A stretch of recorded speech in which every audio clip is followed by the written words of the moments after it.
Football. Ready, break. Football in America is a special game. The men who play it make it so. Hey, baby, let's go out there like a bunch of crazy dogs. Have some fun. This is the Gridiron Gumbo Show. High school, college, and pro football talk. Live from the studios of Today's Country 105.7. The Gridiron Gumbo Show is being brought to you by Mid-South Forestry Equipment and Gina Choctaw Pines Casino. Now, let's talk football.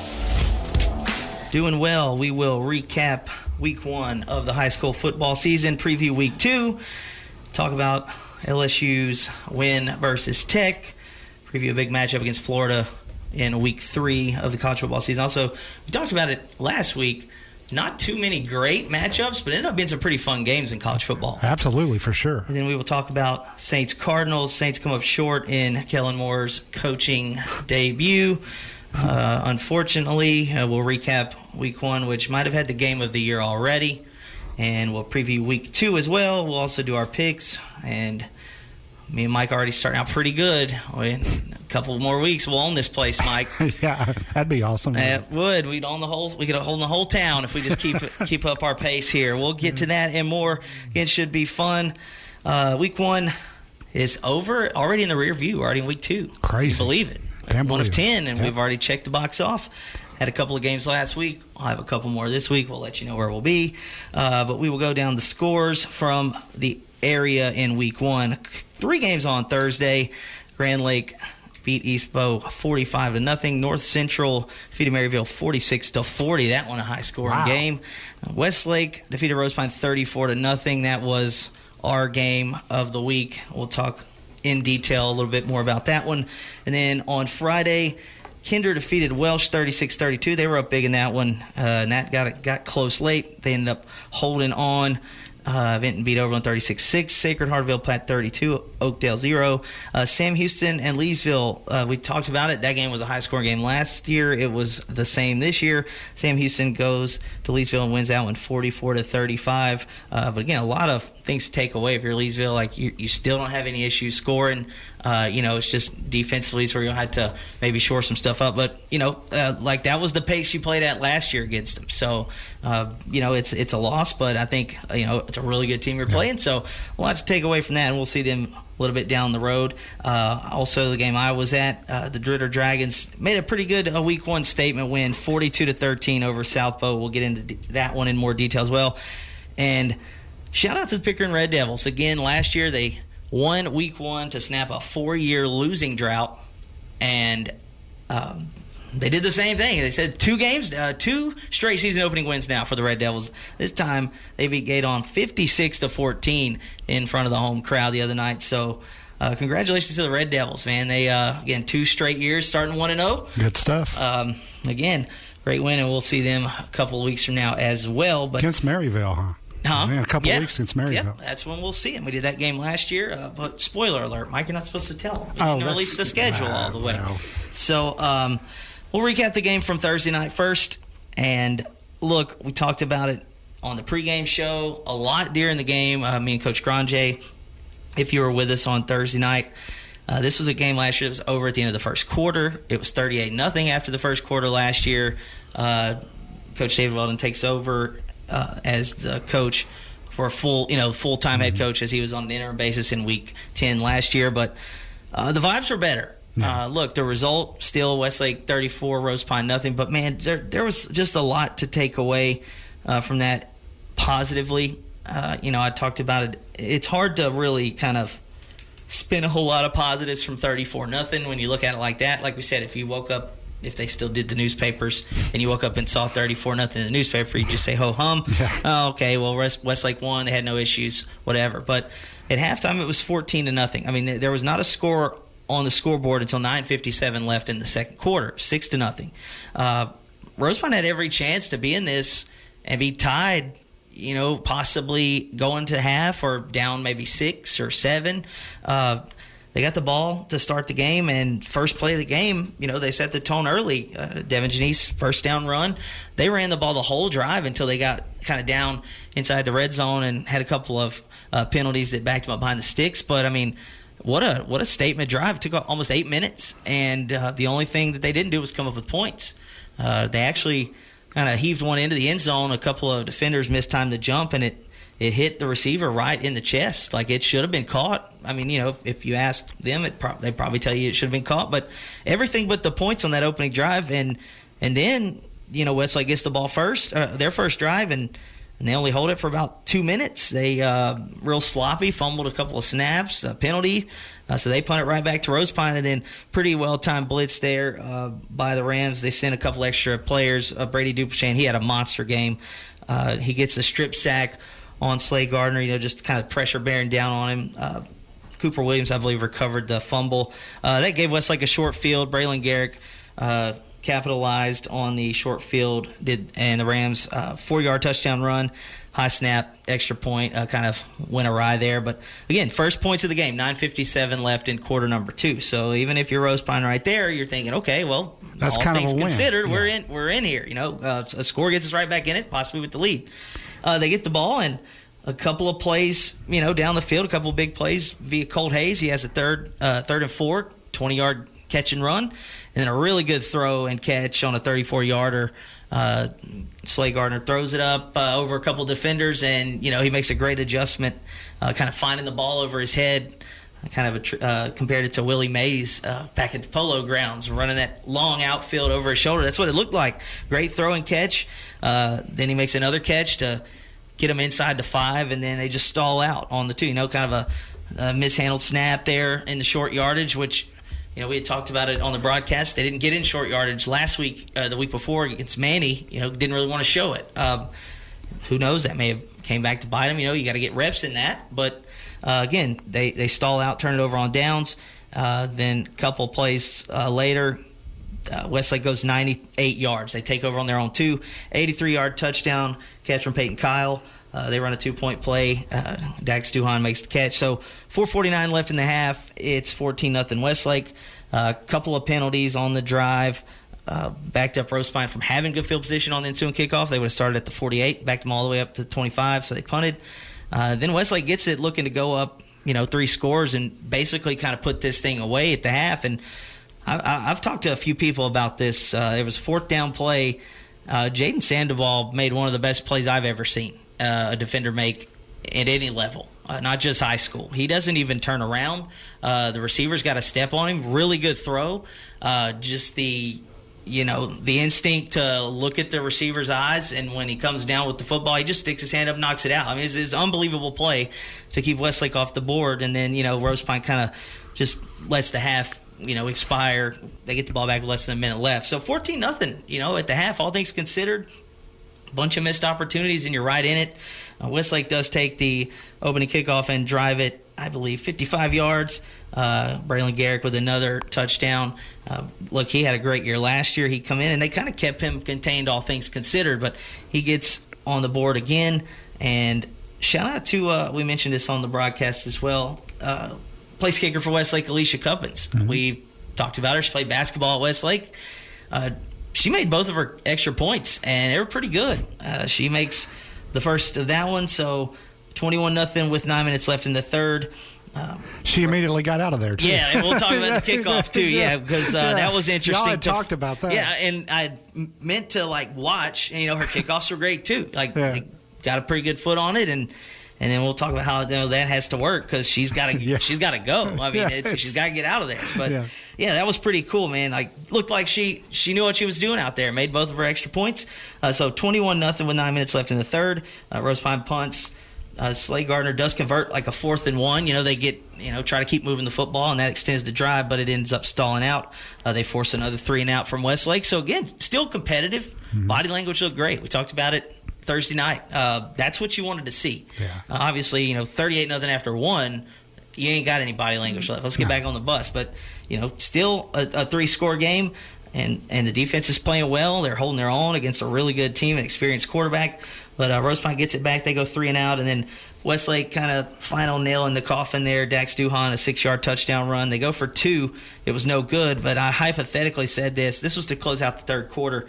Theodore Wagaman intercepted the little 2-point play, and they blow that dead, but he had a whole lot of green. That was the big guy, right? Yes. Yeah. I would have. I would have collapsed in the booth if he took it all the way, and I was. It's probably the loudest I cheered on the game, but so that kept it 27-0. Rose Pine turns it over on downs. First drive of the fourth quarter. Malik Carter for Westlake adds in another touchdown run. Alicia Cuppin's extra point is good. So 34-0 with 7 minutes left.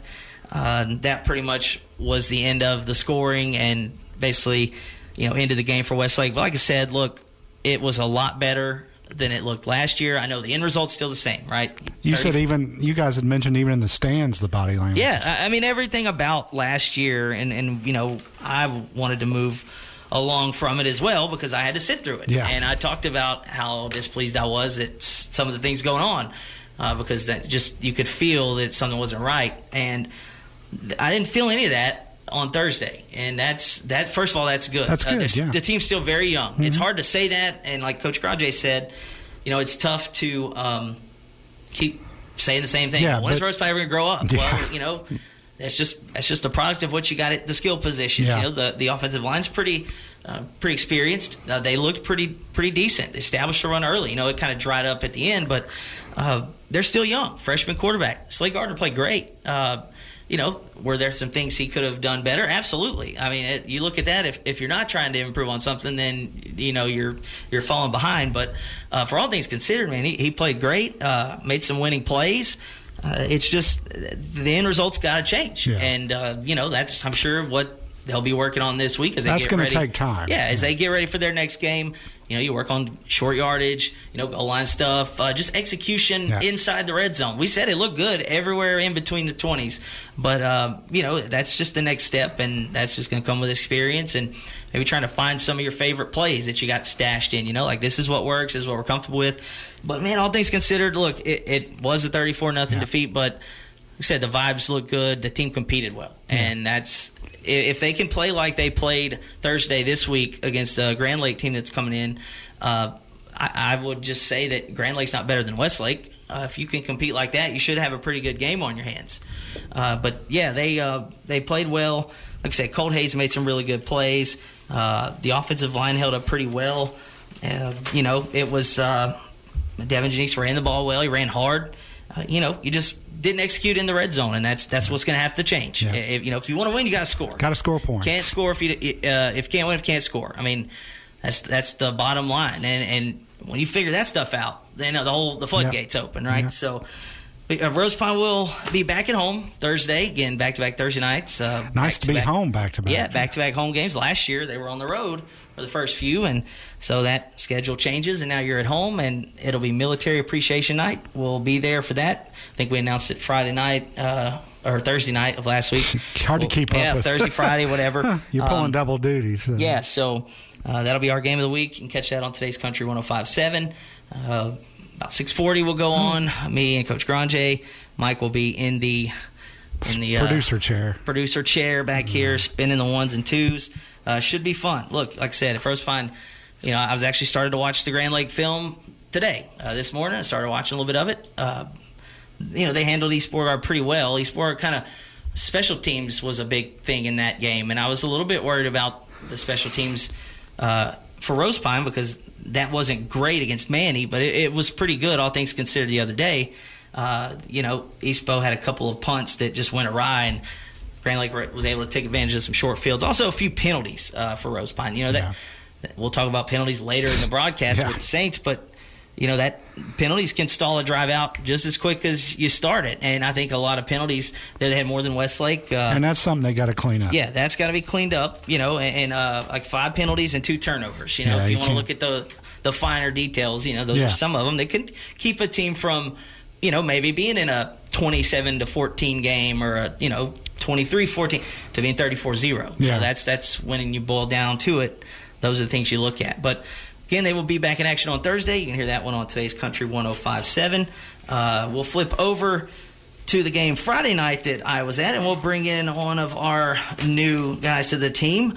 I was there with Mr. Mike Isles. I almost called him Mike Holt. I did call him Coach Grande one time. Oh, I didn't know that. I thought you just called him Coach. Well, I did, but referred to him as thinking he was Coach Grande. Didn't start out great, and that wasn't our fault. No. But, we got a new guy. We'll let him introduce himself. He was kind of in the back. He wasn't on the air, so we'll go ahead and let you introduce yourself to the audience here. Hi, how you doing? Well, my name is Derek Lee, and new to this, and I'm glad to be on here, Mike. Sean. I'm sorry. There we go. It's all right. Derek, you played football at Leesville, correct? Yes, sir, for 3 years. Man, you call me sir a lot on the text. It's making me feel real old. It's just a respectful thing. I understand. What position did you play? For my first 2 years, I played wide receiver, and then my last year, I played free safety. All right. So he called me sir, makes me feel old, but that's okay. Shout out for the respect. We love that. But he was with us in the booth. We'll start to work him in there on the other broadcast. But it didn't start out great. We had no clock or no scoreboard. And you were there. You saw how disastrous it could be. We ended the first quarter like 4 times. Exactly. That's what I told Mike off air. I said I early called I was going through my drive chart and actually rewrote it because I had 4 different times I put end of quarter in my notes, and it wasn't. And I can't imagine. I also watched the film again and was kind of waiting to see where I went wrong, and you just couldn't tell. They would just like run off the field. So no scoreboard. The clock was broken. Week 1. How's this even happen? But we'll go over that one pretty quickly, man. It was all DeRidder, but not from the jump. You were there, like you saw. We thought we were going to have some pretty back and forth game. From the way that who they played, Southbow. The way that Southbow had their up tempo offense, I thought, okay, DeRidder's going to have to slow the ball down to keep up with it. But I don't know what went wrong. It turned, So we had Southbow last year for the game against Kinder, and I tell people all the time that's like the most shocking result, not because the team wasn't good and the team was good. It was how good Kinder was and how bad Southbow made them look. Yeah. But, talking to Coach Justin Reed about it, he said that game made us better and they got all the way to the quarters. But the pace they ran at in that game, it was also like a 7-7 game, and then Southbow scored 34 unanswered, and the game was over at halftime. Running that same pace, they also, they don't snap the ball. 5, 6, 7, 8 seconds is what they want. And I meant to tell my friend Justin Day, who was on the chain gang, he called me Saturday. I was on the way to Baton Rouge, and he said, I was running the chains. I was on so he's on their other sideline. And I meant to say, well, you obviously didn't put him down fast enough because we were waiting on y'all a couple of times. He obviously didn't know as well. But, look, Southbow gets the ball first. They win the toss. They're moving it. Garrett Watkins, a big gain on 3rd and 12 to extend that drive. But on 4th and 4, they run into a brick wall. That was a lot of what happened Thursday night as far as run defense for DeRidder just being able to give Southbow nothing. So they turn it over on downs. DeRidder takes their opening drive. They go 56 yards. They had a 4th and 2 about midfield. Connor Rushford makes a nice little catch out in space to convert that. Had another long run as well. But the same way quarterback Michael Parmley ran in the touchdown against Barb was the same way he ran it in the other night. He they get behind to do the Philly tush push, and he's a smaller guy, so he can kind of just bail out of there when everybody's in a pile and run around the pile and score, and that's what he did the other night. So extra point was good. So 7-0. Well, then Southbow comes right down, and they go 75 yards. They had a 15-yard penalty that extended the drive, Javon Fairley, which he more than made amends for. It was kind of after the play, unsportsmanlike conduct. He didn't play the week before, so I bet he was probably excited, kind of uncharacteristic, but they throw the flag. Next play, Southbow goes 59 yards up top, Walker Langton to Caleb Lemieux. They make their extra point, so it's 7-7. And then the Javon Fairley show started. He had 4 touchdowns on the night. He was a missed block or a block in the back penalty away from having one on offense, defense, and special teams. He scored his first touchdown on the ensuing drive after the Southbow touchdown, a 3-yard run after 3 straight third down plays. So back-to-back third downs. We had defensive pass interference. So third time was the charm. They threw the ball into the end zone a couple times and had some contact by the corners. And third time was the charm. They handed it off, and Javon scored. Extra point was good. And after that, it was all DeRidder for a long time. Southbow got it on their own 49. That was when the Fairley interception happened. caught it in the end zone and took it all the way about 103 yards, but it got called back. And on the ensuing play, DeRidder, I said it on the broadcast, loved the play call. They take a shot right after the interception, and it gets intercepted. Parmley threw it just a bit underthrown. Receiver had a step, so they turn it right back over. Micah Dupree gets that interception. But again, at that point, it's 14-7. Southbow gets it, pretty good field position, and they turn it over on downs. They're stopped again on 4th and short. So that was the official end of the first quarter from what I saw again last night on film. For the fourth time in the first quarter, because there is no clock. Again, we had no idea, no sense of time. Yeah. So DeRidder gets the football after the turnover on downs. They punt, but unfortunately the Southbow fumbles it. It was kind of a wicked bounce and tried to be fielded on the run. Grant Cooper recovers it. He had a great game as well. So DeRidder takes advantage of the short field. Javon Fairley, second touchdown, a 5-yard run. The extra point was good. Jaden Merriweather set it up with a 33-yard catch. At this point, you're thinking, this is Southbow's still in this, but They kind of keep shooting themselves in the foot. It was just the short yardage stuff is what really DeRidder was able to just control. Yes, that, and also that DeRidder had amazing run defense. Like anything in between the tackles, it was on. There's nothing they could do. We said it. Jacob Markentel had better days at the office. I mean, he had one run in the third quarter that was about 20 yards. And that was his longest run. And that was his longest run by far, because the one before that was 8. But I think the 21-yard run might have equaled every other carry he had before that run, like total. He might have had 20 yards total. It just wasn't there. I mean, as a shout out to those guys up front, they were incredible. But again, Southbow kept trying to go to that well on 4th and short, and it just wasn't happening. But again, they go 3 and out after the Fairley touchdown to make it 21-7. Then they have another big play by a receiver, Castle Montgomery. He makes about a 40-yard catch, and then Javon with his third touchdown of the night, 22-yard run. So that's 28-7, and then Javon Fairley on the other side, Southbow gets it, and they drive him down again. He nearly has an interception on a 4th down that actually gets earlier in the drive he had an interception in his hands, and it tips up into the air, and Caleb Lemieux brings it down. That was about a 30-yard gain. Just about. And then, they're down inside of Dragon territory, but another 4th down play, Javon gets an interception, so he does actually get an interception. Could have had 2 right there, but so he had 2 on the night. And then DeRidder forced to punt on a 3 and out. Another interception by Southbow closed out the half. This was wild because we had no idea the half was over. It was actually intercepted by Daniel Mazik. The return was fumbled, kind of chaotic at the end, and Southbow did recover. So, they're signaling they've got the football, but then the refs just kind of make everybody go into the locker room. So, again, no clock. We had no idea. And we said it at half, this is a 28-7 game.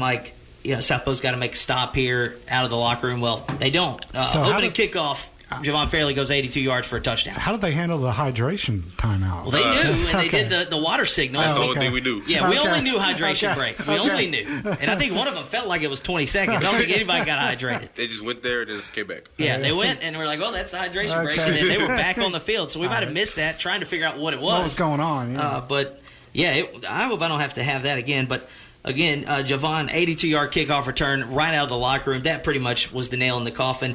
DeRidder does add another touchdown. Grant Cooper got a 1-yard touchdown run, and then actually got an interception on the ensuing drive right after that. Southbow does get on the board again in the 4th quarter. Walker Langton, a 3-yard run. The extra point was blocked. But 42-13 final. I mean, it was just it was pretty dominant after about halfway through the first quarter. And we said it, Southbow left a lot of opportunities on the table. They didn't play well. That game should have been a lot closer, but you got to credit the Dragon defense. Yeah. I mean, it was just it was incredible. Like I said, Michael Parmley, he had 2 interceptions, but he did have a rushing touchdown. The big news that we didn't really get into at the beginning of the game, we talked about Connor Rushford was going to be the guy. He was the guy that was returning a lot of your production last year. He goes down on the first or second drive. Wow. And, we're not quite sure if he's going to be able to play this week or next week, but, he didn't play the rest of the game. And I think everyone else, coming in and chipping in. Jaden Cooper had 120 rushing yards. Javon, obviously, we've talked about him. He had 3 touchdowns on offense. Jaden Merriweather had 65 yards receiving. Everyone else just stepped up. In the defense, we talked about it. Those guys, 4 interceptions and a fumble recovery. You can't ask for nothing better. 5 turnovers from defense is pretty salty. Yeah. And again, nothing on the ground for South Bow. And that was a team that was able to run it. Look, they kind of felt the loss of Christian Wold graduating last year. When you have a quarterback run and throw for 1,000 yards, that's a big hole to fill. But they'll have better days. I think that was just, I think everybody else kind of saw that, when Connor goes down early, it was a little bit of panic mode because he was also their punter. Then we saw the second punter go down for a moment. Cramps, it's hot. First day. Yeah, it was.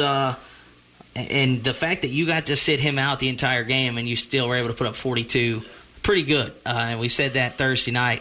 They looked pretty impressive. That was what I came away with, was how well they responded after he got hurt. Usually a guy like that, senior, a lot of what you're going to do is going to be on his shoulders, goes down, pretty much takes the wind out of your sails. Right. Didn't look like they missed a beat. They just kind of plugged in, and the rest of the guys took over. The offensive line looked really good. I don't think that probably did have one. He had that one sack that he had to cover up. I was going to say, yeah. He had one sack. Couldn't remember if he got sacked or not, but there was one where it kind of looks like a bubble screen. Yeah, it was a bubble screen, and I think he was trying to throw it, and then he just decided to put it in his pocket, but didn't force the throw. Again, this is a sophomore making his first real start. So that's a good IQ play. Yeah, and that's what I had said the week before against Barb. He makes some pretty winning plays. Like I said, didn't even hate the interception after the turnover. It was just a little bit underthrown. He also had a couple of touchdowns that were dropped, so the numbers could have been better. But man, it was all Dragons on Thursday night. This week they travel up Sabine Parish to play Manny. We talked about it. They'll shoot probably $15,000 worth of fireworks off. They still do all that? I would assume. Look, it wasn't. That's what I heard. Yeah, there weren't a lot of fireworks last year. That's a team that was 0-10. They got their first win week 1 against Logansport. They went up to Logansport. I'm actually watching that one about halfway through that right now. They've got some experience back on offense, and that can't hurt. No. So that new game, coach, new coach, 3rd time in 3 years. So look, and he was there before. He was on staff with Coach Curtis. Look, you never want to see anybody go 0-10. No. That's just not fun for anybody involved. So they get one out of the way early, and look, if you have Connor Rushford, if you don't, you just saw what you could do without him. Yeah. So they shouldn't need him. Just speaking from what I've seen, it would be nice to let him rest because you got a tough one against Newton the next week, and then before you know it, you're into district after you go to Jennings, and that one's tough too. So the Dragons are 1-0, and they will play Manny. So something's got to give. Somebody's going to 2-0, and that'd be a pretty good start for the Dragons, who would go to Newton the next week. But you can hear that one on our sister station, KROK 95.7, with me and not Mike Holt, but Mike Isles. And Derek, I think he'll be with us as well. We'll try to get you in there and see, work you in, but and he was with us. This time you'll know the time. And hopefully the scoreboard works this time, because it did not. If it doesn't, then I'm leaving. You're throwing your nobody. Yeah, y'all can just watch it, or they can drive to Manny and watch the game. Yeah. But yeah, again, it was pretty good opener for DeRidder, who we talked about. Needed that one because they lost last year and they didn't play very well. They looked pretty good on Friday night. So I was about to die over here. I had to talk. I beg your pardon. But again, week 1 in the books. I've got all kind of papers here. We'll go back over the scores again, and then we'll take a break. 34-0. Westlake over Rose Pine. North Central 46, Maryville 40. Grand Lake beats East Bow 45-0. DeRidder again 42-13 over South Bow. Sam Houston 44, Leesville 35, and the Pickering Red Devils put up half 100 plus 6, 56-14 over Gaydon. Again, you can hear our Thursday night game of the week. This week will be at Rose Pine for Rose Pine Grand Lake. We'll talk a little bit more about the Hornets on the pregame show, and then again on Friday night we'll head up to Manny for the Dragons and the Tigers. We will take a break, come back, talk about college football week 2. LSU kind of sleptwalking their game versus Tech. They got a big one this week. The team they're playing might have looked ahead as well. This is the Gridiron Gumbo Show, presented by Mid-South Forestry Equipment and Gina Choctaw Pines Casino on today's Country 105.7. Would like you to know that we're still providing the same great service that our customers have come to depend on. Our name may have changed, but our commitment to the community is still the same. We look forward to continuing to service all your Tiger Cat, Kubota, Land Pride, and Bad Boy needs. Stop in and say hi or give us a call at 318-256-5686 for more information. That's Mid-South Forestry Equipment in Manny, formerly Patrick Miller Tractor. Gina Choctaw Pines Casino, your place for fun. Welcome to Cutter's Bar, where every play is a win and the food is unbeatable. Enjoy a quick bite from our new value menu or choose from one of our hometown favorite dishes. It's flavor you can bet on. And don't miss karaoke every Thursday night from 6 to 11 p.m. Cutter's Sports Bar, an all-around slam dunk. Gina Choctaw Pines Casino, your place for fun. Must be 21. We're back on Thursday this week, and we're back at Rose Pine for the high school football game of the week. The Rose Pine Eagles host Grand Lake. Kickoff 7 o'clock with Sean Larkin and Glenn Granger. The high school football game of the week is brought to you in part by Wagon Master, Double D's, and Cecil's, Popeyes, Sabine State Bank, Vernon Parish Sheriff's Department, the Catfish Hut, Rose Pine Pharmacy, Gina Choctaw Pines Casino, Shawson Gas, David Heyman State Farm, Representative Chuck Owen, McKee Agency, Barksdale Federal Credit Union, Thrifty Way Pharmacy, Acadian Ambulance, Sabine River Authority, Hickory Smokehouse, Rethink Title, Weaver Motors, Kirbyville, Vernon Parish Community Health Center, Champion Homes, Benoit Motors, West Louisiana Dental. It's Rose Pine. It's Grand Lake. Thursday night, 7 o'clock. It's the high school football game of the week on Today's Country, 105.7.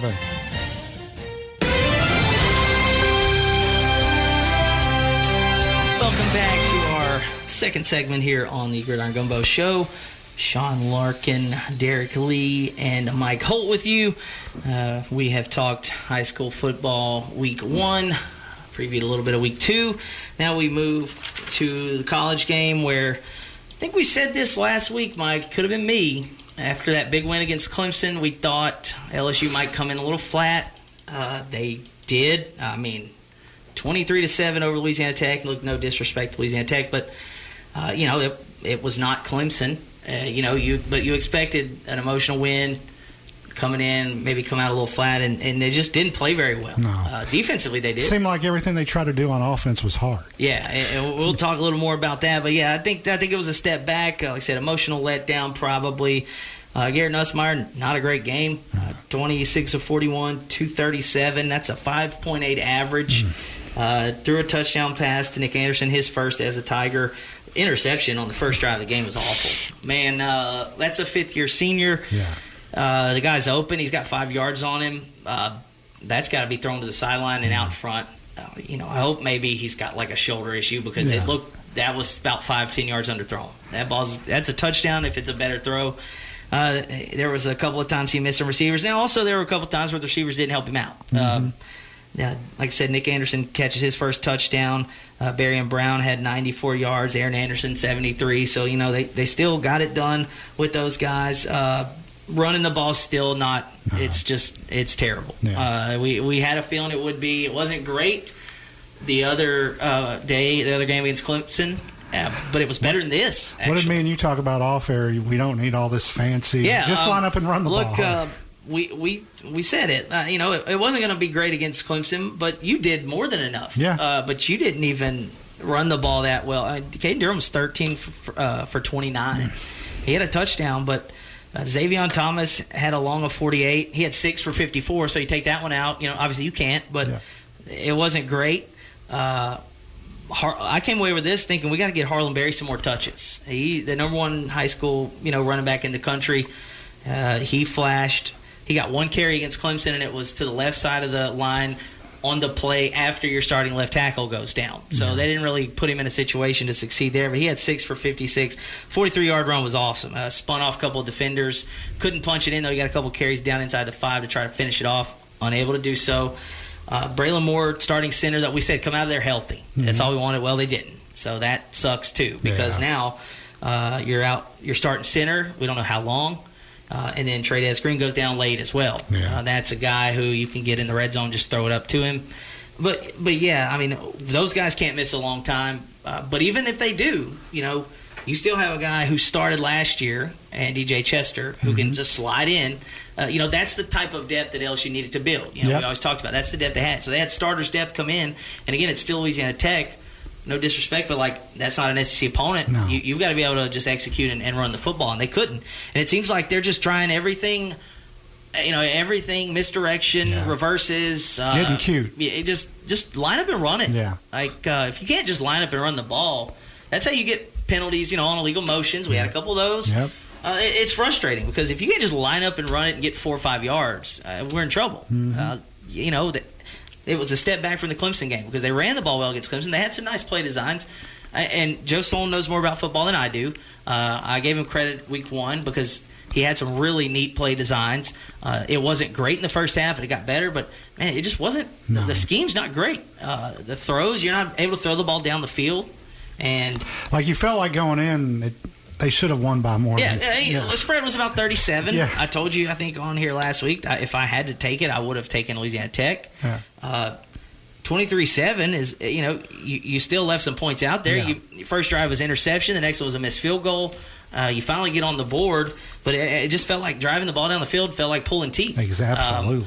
And that's what it felt like last year a lot, and that's not, that can't happen again. No, it shouldn't be like that. But thankfully, your defense is still awesome. They gave up 154 total yards, 3 for 13 on third down. Ashton Stamps had an interception that he dropped, or else they would have shut Tech out. Only giving up, 17 points in 2 games? Yeah, and that touchdown came in the fourth quarter, so you went about 6 quarters without giving up a score. And they really didn't want to give up that touchdown at the end. No, and like I said, if Stamps catches that, and they sent the house at the play after, and they just great play to pick that up. Also, I wanted to shout out my guy, one of the kids I coached at Dunham. He's on the staff at Tech. His name's Matthew Weiner. He was the coach's son. Coach Neal is head coach at Dunham, but he's an assistant. I was rewatching the game today. He's got a neon green shirt on the sideline and a headset, so he was one of our starters on the 5th and 6th grade team as a 5th grader. Okay. And he was very smart, and you could tell, hey, that guy might be a coach now, and he is. So saw that. Shout out to him, man. That's pretty cool. But, yeah, you got to give Tech some credit, too, defensively. I mean, it's just not, all LSU this. Tech played well. Yeah. I mean, they capitalized on, like I said, they got the turnover. They should have had another. One of them got out of bounds on the Xavier Thomas play, and that would have made it a 3-point game at half. So LSU dodges a bullet there. But, look, they got the win. It's all that matters. Yep. Can't say the same about Florida. No. And we'll get into that a little bit more. And there for a minute, we're sitting at the tailgate. We've got 2 TVs. One of them's got the quad box. I look up in the bottom right, and Clemson's down 16-0 to Troy. First it was 7, and then I look again, and they're in the end zone with a pick 6. You're looking again. You're like, is this for real? Well, the guy's walking out of the end zone with a football, and Klubnik's walking to the sideline, and it's 16-0. I was like, oh my God, first of all, do they suck? Do we suck? Is this not a good win? I went through the whole, I asked about 5 or 6. I was like, was that not a good win for us? Do we actually suck? Does Clemson suck? And they ended up waking up, I guess. They win 27-16. They trailed, like I said, 16-0 and scored 27 unanswered. One real quick. Did you see last week where they asked Brian Kelly about what Dabo had said? I did. That was actually my friend Chris Marler that said that. If you were going to grade, how would you grade? That was actually my friend Chris Marler and he that goes, asked him that in the press LSU conference. is 65, and we got a 50. And he said, well, either his bad grade or didn't watch the second half. Yeah. Yeah, that was funny, and I actually saw Marler. He came by the tailgate. He's working for 104.5, and he came by and said, that was me. I said, yes, I know that was you. I could hear you, understand your voice. So, that was pretty funny. A couple other notable games. Oklahoma, Michigan, that was the only ranked-on-ranked game of the week. Oklahoma looks pretty good. Yeah. John Mateer is right now the co-favorite with Garrett Nussmeier. His odds didn't drop that much for not having a subpar game, but John Mateer's for real. I think OU is too. They take care of business. Bryce Underwood goes in, a true freshman. He didn't look great at times, but again, a true freshman. He had some moments. But OU looks like the real deal, and that's a game LSU has at the end of the year. That could be a big one, playoff implications, because I think OU's got a chance to be really, really good. Brent Venables, I mean, he said something at half, just kind of coach cliche, like, yeah, we're peeling paint off the helmets out here. I was like, oh my God, but they were. And John Mateer runs it, he throws it, he made some electric plays. That was an issue for him last year, was quarterback. They just could not get it done with Jackson Arnold. John Mateer looks like he's the real deal. Also, Mississippi State, Arizona State. That surprised me. What a game. That was awesome. Like I said, I had LSU on in the background. I actually rewatched it again today because I had that game on. I had Boston College, Michigan State on that went to overtime. Arizona State comes in number 12. They go to Stark Vegas. They kick a field goal, so they go up 20-17 with 1:38 left, and Mississippi State goes down, scores a touchdown. It was incredible. Just wide open, guy on a double move. They stormed the field. That team went 2-10 last year, didn't win an SEC game. Arizona State was in the college football playoff. That was a pretty fun game. I did watch some of the Kansas-Missouri games. That one was a blast. Kansas goes up early. That in the border war, that's the first time they played since 2011, actually, when they were both in the Big 12. Kansas jumped out in front early. Yep. Missouri came back. That's a sneaky team that gets some teams at home. They don't have to really go on the road. They might make some noise in the SEC. I don't think they're going to make the playoff, but They might cause some problems. Yeah, he's got a good team. He's a good coach because they punch above their weight class. It seems like every year, but they beat Kansas. And then again, like we said, could have been worse, Mike. Could have been Florida. South Florida goes in there, and that game, they were up early, and it was back and forth, and then Florida kind of took the lead. And Nico Gramatica, son of Martin Gramatica, they're all kickers. He's got like 4 kids. And this one kicks 2, hits game-winning field goal as time expires. South Florida gets it back down 16-15 after Florida had taken the lead. They throw a little out route, like a little quick screen to a guy, and he breaks like 5 tackles, gets down. And, I mean, that puts Billy Napier back on the hot seat. I mean, that's not the game you lose, because I don't know if you've seen their schedule. It's brutal. It's very. That's the game that you're brutal. Supposed to win. It's at least. Because and this is also big shout out to South Florida, because that's the second top 25 win they've got. They're now finally in the rankings. They're actually up to 18. But they went and hammered Boise last week, 34-7. That game wasn't even close. But if you haven't seen the Florida schedule, that one was the one you thought you were going to get that one, because it's now at LSU, then it's at number 5 Miami, Texas at home, at A&M. You get Mississippi State at home, but then it's Georgia, Florida, at Kentucky, who's beaten you a couple of times in a row, at Ole Miss, Tennessee at home, and then Florida State. And the way they're playing right now, you find me another win on that schedule. I would say Mississippi State. That's all I got. Maybe. That's all I would say. That's what I'm saying. That's not the game. And DJ Lagway's maybe a little banged up, but that's no excuse. Again, it's. And this may, South Florida, we'll talk about it in a little bit. They've got another tough one this week. If you're Miami, watch out, because it's a trap. It could be a trap game. Miami's at home, but that hasn't mattered. USF went to the Swamp the other day, and it's a tough place to play. So Florida comes in here now. He's back to being called Sunbelt Billy again. He is, and how it changed, because he was on the hot seat at the beginning of last year, and then they reel off those wins against us, against Ole Miss, and he's back, and then they're very high expectations there, and now you look at that schedule after you just dropped the South Florida game, and it's I don't know where we're going to win. We're trying to figure out where he can win at. That's it, and so they come to Baton Rouge Saturday night at 6:30. That'll be on ABC again. LSU lost that game last year, 27-16. You got to be better on offense this week. It will be on TV, people, because I saw people complaining. It will be on TV. ABC. The Tech game was not on TV. Nope, it was on streaming, but. Again, we have 3 ranked versus ranked matchups. We'll get into those, but LSU's got to be better on offense. They do. It's just they're going to have to run the ball. And when we get into our picks, the number has went down a point, but I can just tell you right now that the Florida spread it's interesting. Yeah. We'll take a quick break, come back, and we'll recap Saints versus Cardinals and NFL Week 1. You're listening to the Gridiron Gumbo Show on today's Country 105.7. Mid-South Forestry Equipment in Manny, formerly Patrick Miller Tractor, would like you to know that we're still providing the same great service that our customers have come to depend on. Our name may have changed, but our commitment to the community is still the same. We look forward to continuing to service all your Tiger Cat, Kubota, Land Pride, and Bad Boy needs. Stop in and say hi or give us a call at 318-256-5686 for more information. That's Mid-South Forestry Equipment in Manny, formerly Patrick Miller Tractor. Gina Choctaw Pines Casino, your place for fun. Welcome to Cutter Sports Bar, where every play is a win and the food is unbeatable. Enjoy a quick bite from our new value menu or choose from one of our hometown favorite dishes. It's flavor you can bet on. And don't miss karaoke every Thursday night from 6 to 11 p.m. Cutter Sports Bar, an all-around slam dunk. Gina Choctaw Pines Casino, your place for fun. Must be 21. We're back on Thursday this week, and we're back at Rose Pine.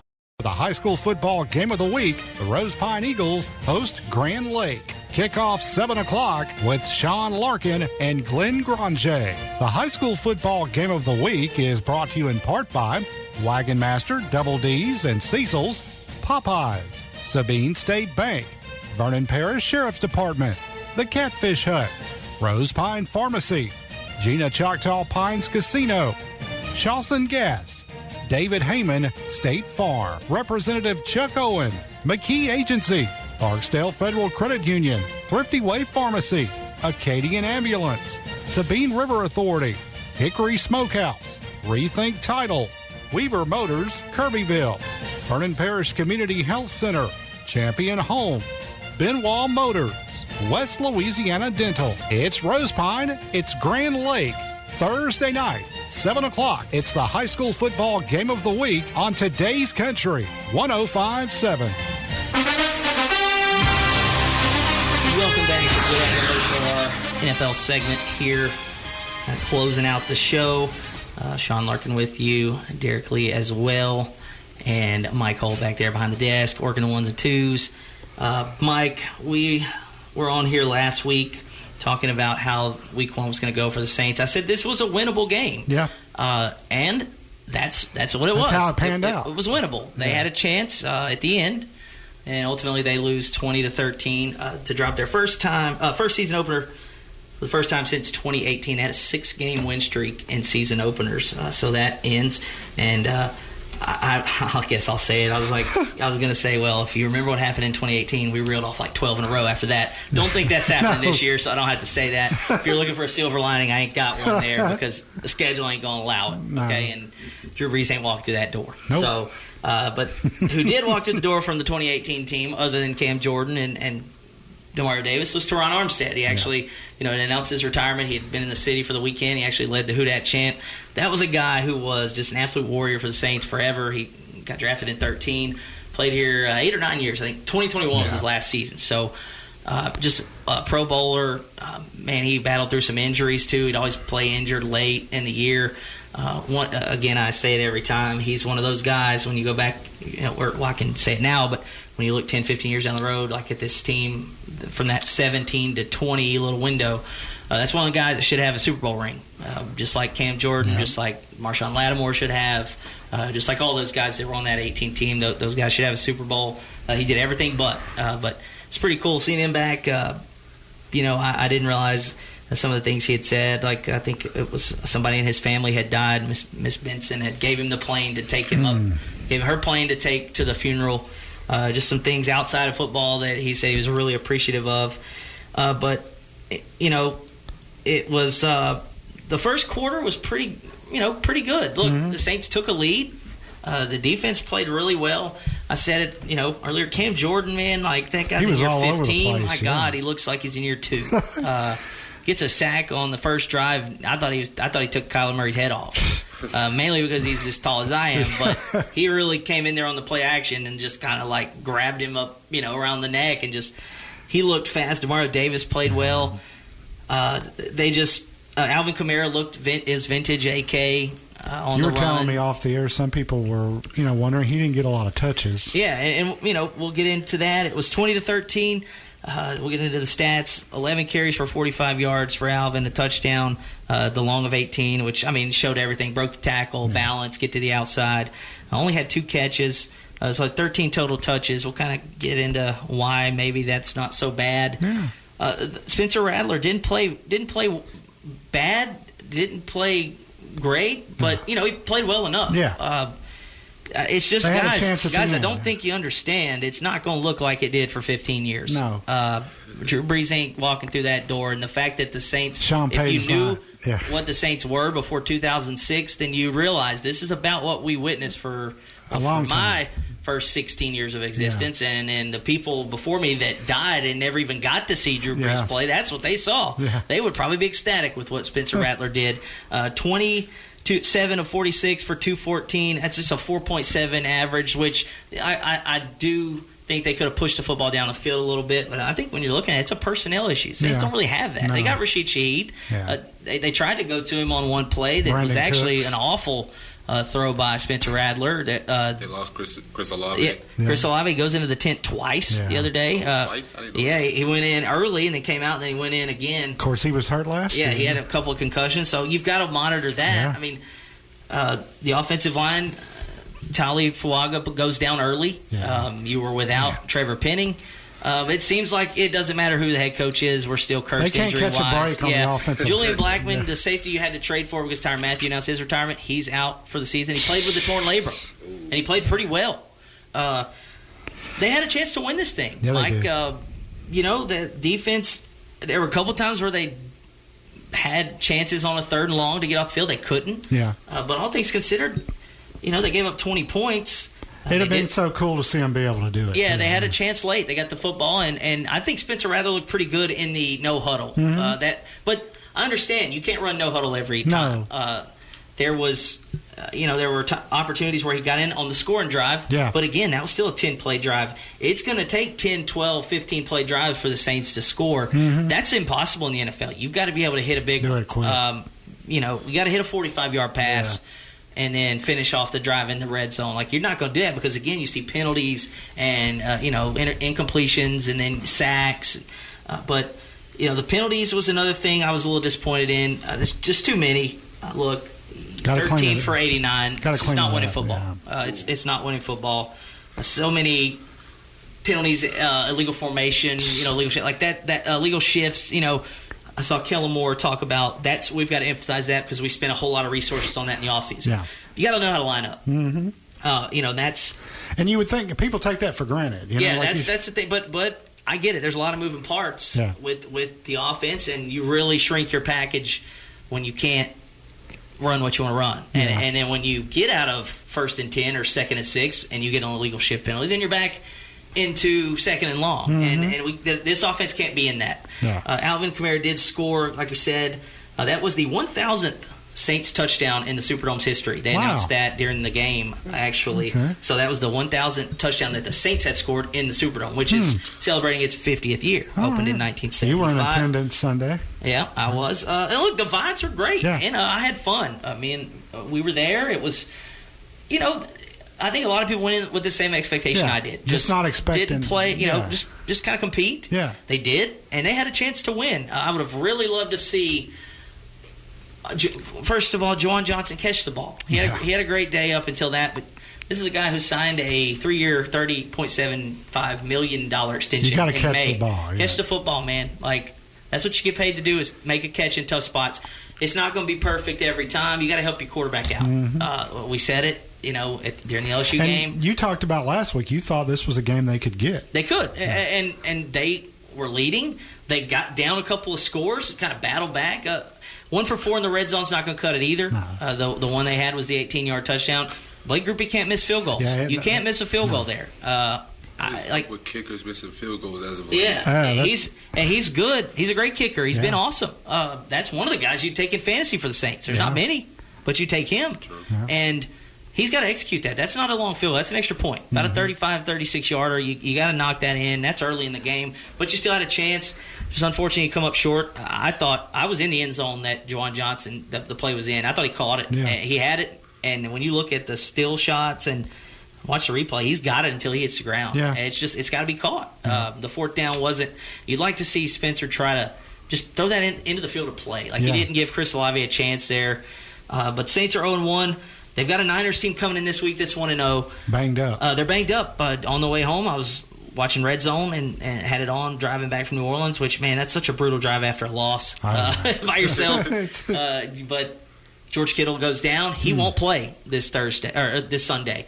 And there is talk that Brock Purdy might not either. And if he doesn't, it's Mac Jones. Problem is, on the other side of the ball, Robert Saleh is back from his Jets head coaching tenure, and he's defensive coordinator again, where he was before, and that's where he got the head coaching job because those guys get after it. It's not going to be any easier this week than it was to score last week. You may have it a little bit easier, but defensively, you need to get you a turnover. They had chances the other day. They had a couple of times, which Cam Jordan, man. I mean, we said it. He had a 1.5 sacks. He also had a tip ball that almost got intercepted. That 15th was season by Blackman, and Blackman, of course, maybe would have caught it if his labrum wasn't torn. So that was the Saints this week. It was tough, but again, Niners coming in. They've got a tough one, and then it's at Seattle, at Buffalo. And speaking of Buffalo, might have been the game of the year if you guys watched a Sunday night with the Ravens. 41-40, There's a lot that has to go right. The Keon Coleman tip ball. Like, first of all, how does Derrick Henry fumble? He's huge. Like, he should not fumble a football ever. When you're running through the gaps and once you get past at least the first level, you'll ease up your You're right, your but he actually got stripped by Ed Oliver. It was a defensive tackle. So he's in there. Like, he'd been getting through those guys all night. He had 100 yards in the first half, and there was talk about he's about to break the single game record. Another crazy stat from that game: Josh Allen had 250 passing yards in the fourth quarter. Damn! Wow. The fourth quarter. Yeah. How many he had total? 400. He had 400. Yeah, I had him on my fantasy team too. And weren't they down by like 15? They were down 15 with 4 minutes left. Yeah. And I'm going to get on this rant real quick, and then we'll go to our picks. You can't. I saw the Bills people leaving the game. I've seen people like Good Morning Football. Kyle Brandt gave him a pass. Josh Allen on the post game said, "Look, we saw you leaving. It's okay, but just do it better." I never am leaving a game if mathematically there's a chance. Yeah. And like I didn't leave the Saints game because we still had timeouts. Yeah. You don't leave that game with 4 minutes left when you have all your timeouts and you're about to get the ball. You leave like after they get a first down and you have no timeouts. And you dang sure don't leave with Josh Allen as your quarterback. There's only three quarterbacks. 3 or 4 guys, Joe Burrow, Patrick Mahomes, Josh Allen, and Lamar Jackson. And Jaden Daniels, obviously, because he can throw it 50 yards and get it.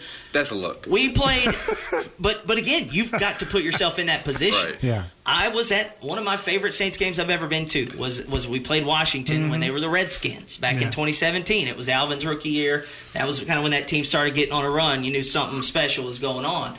They were down 15 with about 5 minutes left. They came back and won the game. We didn't have the ball either. That's why you don't leave. But guess what? We had Drew Brees, and the game's not over with 9. Okay? Guys, you've got Josh Allen. Yeah. You were poverty for 15 years. I can say that because one of my best friends is a Bills fan. His brother-in-law played. He didn't have Josh Allen. If he had Josh Allen, they'd have probably been in the Super Bowl and lost it again like they did 4 times in a row. Yeah. But you have been starving for this guy. Yeah. And you've got him, and you're leaving the game early.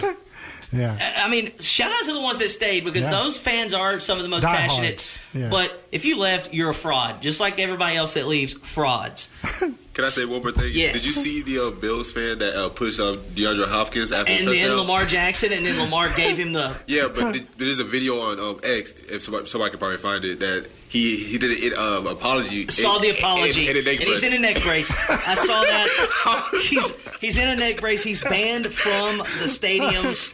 But the neck brace apology video was absurd. So the fans in a neck brace? Yes. Okay. Yeah, because Lamar pushed him a little hard. We'll go to our picks and close it out. Last week went pretty well, Mike. We did pretty good. I was 8-5, 4-3 in college, 4-2 in the NFL. You were 7-6, 3-4 in college, 4-2 in the NFL. A couple of notables. Underdogs that we had on our picks were 4-3. 2 of those won outright. Baylor was down 17, by the way. 14 in the fourth quarter and came back and won in double overtime. They were a 3.5-point dog. They won outright. And then Mississippi State, who we both didn't have for the 6.5, they went outright in a wacky game. But that Baylor-SMU game was nuts. I thought Baylor was done. They turned it over, and then SMU scored, and it should have been a wrap, and it wasn't again. That's why you stay for the whole. That's why you sign up for 60, Mike. NFL, 3-3 underdogs went, but this is how we do these lines on Tuesday night. Which, by the way, speaking of casinos, shout out to Gina Choctaw Pines Casino, our sponsor. Sponsor, new to us this year. So I was like, you know what, we'll work them in. But this is why it's interesting to follow these betting lines. When we pick this game in the NFL, the week 2 game or the week 1 game, the Ravens and the Bills were a 1.5 point favorite. They closed Sunday at a 1.5 point underdog. Yeah, and I actually got on that Sunday night, so. Never a doubt. Down 14 with 5 minutes left or whatever. Never a doubt, baby. Bills money line. But so they were actually an underdog. They closed. They won outright, and so did the Chargers on Friday night. They were a 3.5 point underdog, and they won outright. Also, we almost had another one, a couple other ones to our total here. Saints were a 6.5 point dog. They lost by 7. Unfortunately, make the kick, Blake Groupie. Unless you're me and had them in a parlay and bought it up to 8.5, you're good. And Iowa State did not cover. They win by 3. Iowa was a 3.5 point favorite. We move to our week 3 good games. Clemson on the road against Georgia Tech. Georgia Tech is only a 3.5 point underdog. I'm taking Georgia Tech. I would Mike. I want Georgia Tech. I think Georgia Tech might win that game. Clemson sucks. Alabama, they blow out ULM. Doesn't matter. They get Wisconsin at home. That doesn't matter either. What does matter, will they win by 21? Yes or no? Yes. You think so? Derek, what about you? No. You're taking Wisconsin? No, I'm taking Alabama. Oh, you're taking Alabama. I was going to say, well, that's the spread. No, you're taking them. They got to win by. Do they win by 21 or do they not? Yeah, they do. Okay. They do. I want to take them. Wisconsin's not great. They can't score. But look, just to go against you guys, I'll do it.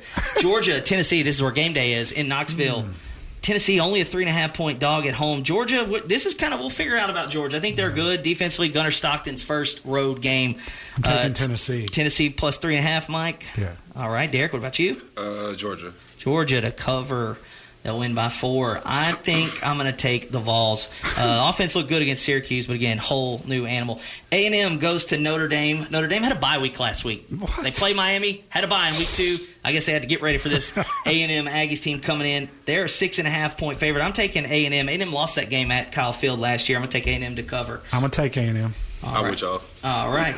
All the way across the board. Another fun one. Vandy was down big at Virginia Tech. They come back and blew them out. They are going to South Carolina. That should be fun. South Carolina is a 4.5 point favorite. I'm taking Vandy. South Carolina hasn't impressed me so far. I'm taking South Carolina. South Carolina doesn't really do it with me. I'm taking Vandy. Vandy to cover. Diego Pavia says so as well. And again, South Florida is getting 18.5 against Miami. I'm taking South Florida. I don't care. I'm taking South Florida. Yeah, they may win the game. I don't know. I believe in South Florida. Yeah, they've got something going. LSU getting 8.5 against Florida. It was 9.5 Saturday night. Should have took it then, but I'll take the Gators now because I think LSU wins a close one. I'm taking the Tigers. I got Gators. Gators, all right. Florida, and then we'll do the quick NFL, and we'll get out of here. Good one on Thursday night. I wish it wasn't on Thursday night. The Packers, they blew out the Lions on Sunday. They sure did. They get Jaden and the Commanders. They are a 3.5 point favorite. I'm going to take the Commanders to cover the 3.5. I don't think they win. I'm taking the Commanders. I got the Packers. I love Micah. love Micah Parsons, minimal snaps, but he did get a sack the other day. Yeah, that's crazy. Yes. Steelers, Aaron Rodgers looked really good week 1. He don't look 40. No, he did not look 40. And Daniel Jones didn't look like he sucked either. There were those two guys that really showed out. They've got the Seahawks. Seahawks lose a close one at home. Steelers are only a 2.5 point favorite. I think they win this. They might win this by a touchdown. I like the Steelers. Yeah. I believe it's that Sam Darnold. Okay, so you're taking Seattle. Yeah, I'm taking Seattle. All right, so I forgot he was with Seattle. He is, and they had a chance last week to win. Jets are getting 6.5 against the Bills at home. I think the Jets cover. That's a divisional game. I told you about divisional games. Is it home or away? It's at New York Jets, which the Bills are in New York too. I like the Bills. All right, Buffalo wins by 7. I got Buffalo, okay. Super Bowl rematch. Chiefs a minus 1.5 point favorite against Philly. The Chiefs, it's not a must win, but the Chargers it's a must win. Chargers are good and the Broncos are good, and you'll play them twice. So did the Chiefs cover? I think it's a low scoring game, but I will take the Chiefs to cover. My question is Xavier Worthy playing this week? I don't know. I'm taking the Eagles. I'll take Eagles because I cannot trust that Mahomes can keep getting away with it. You're right. That's true. You know what? I might switch. Okay. Sunday night game, Falcons at the Vikings. Vikings are a 4.5-point favorite. They somehow, some way came back because all you had to do is just let the Bears be the Bears. The Falcons, Mike, we had the Falcons. I'm going to go with the Falcons. We had the Falcons. I think the Falcons cover as well. J.J. McCarthy, I still don't think he's good. He was good for like the last 5 minutes of that game the other day. But when you have Justin Jefferson, you don't discover he's on your team until about the third quarter. We got issues here, man. So are you taking Vikings 4.5? And then this game, when I was driving back, I almost took it. The Saints were a 9.5-point underdog at home. Kittle out, Purdy possibly out. That line will move all over the place between now and then. Do the Saints lose by less than 5? Yes. I think so too, man. But I may buy it up at least to 6.5. We'll see. This ain't going to work out very well. But again, that is our picks. Pretty good. We'll figure out what we can do and get Derek back into the week 1 record. We may like drop his lowest score or something, or maybe add his best score or something. We'll figure it out. Again, we start our action this week in high school football. If I can find my schedule somewhere in these papers, it's in here. There it is. Thursday night, we'll have a few games. Actually, that's week 1. Oh, my goodness. What are we doing here? We'll figure this out. This is terrible radio. Radio, man. Episode 2, here we go. 2 games on Thursday night. Vinton at Maryville. Grand Lake at Rose Pine. That's the game we'll have here on today's Country 105.7. Then Friday, we get kicked off with a full slate. East Bow goes to Opelousas Catholic. Overland hosts Bolton Academy. Kinder hosts Iota. South Bow hosts Washington Marion. Pickering looking to go 2-0. They get Montgomery at home. And Leesville's at Tioga. If you want to listen to that game, it'll be on 93.5. Yes. And if you want to hear the DeRidder Mania game, it is on KROK 95.7 with me, Derek, and Mike Isles. We'll have that one for you pregame, probably around 6:45. But again, a full slate. Get out, support the kids, go watch some football, and we will have a loaded slate again. For Derek Lee, Mike Holt across the desk, I'm Sean Largan. Thanks for joining us. This has been the Gridiron Gumbo Show on today's Country 105.7. KVVP Leesville, DeRidder, Fort Polk, today's Country 105.7.